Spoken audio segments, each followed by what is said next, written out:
You ask Tiger to solve. This deals with linear equations with one unknown. The final result is x equals -1/12.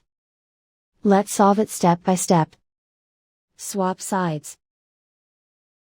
Group all constants on the right side of the equation. Add 5/12 to both sides. Combine the fractions. Combine the numerators. Reduce the zero numerator. Simplify the arithmetic. Convert the integer into a fraction. Combine the fractions. Combine the numerators. Isolate the x. Divide both sides by 7. Simplify the fraction. Simplify the arithmetic.